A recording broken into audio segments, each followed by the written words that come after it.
낙심이라는 것은 우리의 마음이 땅에 뚝 떨어지는 상태죠. 풀이 죽는다고 그러지 않습니까? 우리가 낙심하면 풀이 죽습니다.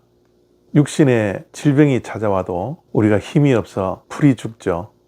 그것처럼 낙심이라는 것은 우리 마음에 찾아오는 질병입니다. 낙심이 심해지면 굉장히 위험합니다. 의욕이 상실되고 무기력해지며 낭망하게 되는 거죠. 낭망이라는 것은 희망을 잃어버리는 것입니다. 절망하는 것입니다. 절망 뒤에는 바로 포기가 뒤따릅니다. 그렇기에 우리의 마음의 질병인 낙심이 정말 위험한 것 같습니다. 왜 우리가 낙심합니까? 우리가 기대하는 것에 미치지 못할 때 낙심하고요. 내 뜻대로, 내 계획대로 되지 않을 때 우리는 낙심하게 됩니다. 어떤 일을 하다가 그 일이 이루어지지 않았을 때 우리는 낙심하게 됩니다. 그리고 내가 가지고 있던 무언가를 잃어버렸을 때 마음에 낙심이 되죠. 또한 주변의 사람들에게 좋은 평가를 듣지 못했을 때 우리는 낙심하게 됩니다. 이렇듯 우리의 삶 속에 낙심이라는 것은 많은 경로를 통하여서 우리에게 다가옵니다. 누가복음 18장 1절 말씀 보겠습니다. 예수께서 그들에게 항상 기도하고 낙심하지 말아야 할 것을 비유로 말씀하여. 아멘. 예수님께서 낙심하지 말고 항상 기도하라고 권면을 하면서 비유를 한 가지 말씀해 주셨습니다. 한 과부에 대한 비유인데요. 이 과부가 원수에게 억울한 일을 당했던 것 같습니다.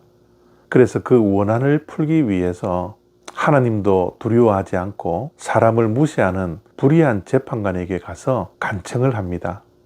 한 번, 두 번 간청해도 이 불의한 재판관이 그 간청을 들어주지 않자 이 과부는 계속해서 재판장을 귀찮게 할 정도로 계속 찾아가 간청을 하게 되는 것이죠. 자신의 원한을 풀어달라고 계속 간청을 하게 됩니다.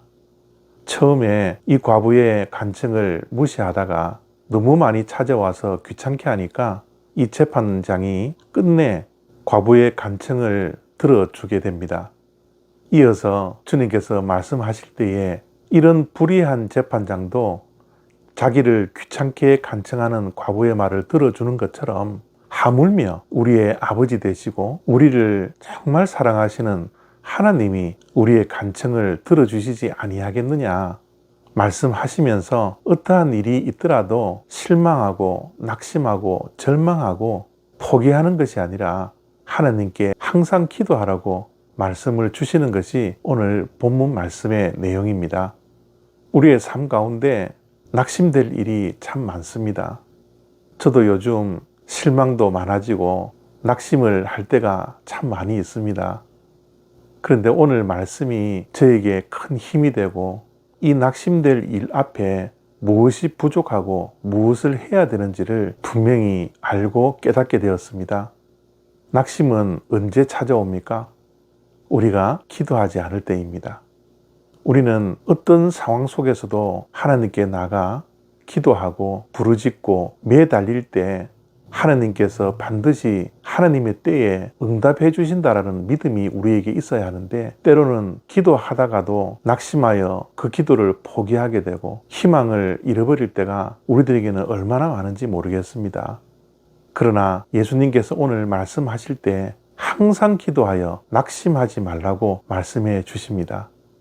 일시적으로 기도하는 것이 아닙니다. 무슨 일이 있을 때마다 기도하는 것도 아니죠. 생각날 때마다 기도하는 것이 아닙니다. 우리가 항상 쉬지 않고 밤낮으로 하나님을 찾아가 간청하고 간구하고 기도하며 어떠한 상황 속에서도 그 상황을 바라보지 않고 하나님을 바라볼 때 우리가 낙심을 이길 수 있다는 것을 이 아침에 우리 모두가 기억하면 좋겠습니다. 요즘 낙심할 일이 많습니까? 이 마음의 질병인 낙심을 우리가 어떻게 이길 수 있나요? 항상 기도하는 겁니다. 우리의 상황을 이길 수 있는 것은 내 자신이 아니라 우리를 사랑하시고 우리의 아버지 되신 하나님 한 분밖에 없다는 것 꼭 기억할 수 있는 오늘 하루가 되었으면 좋겠습니다. 감사합니다.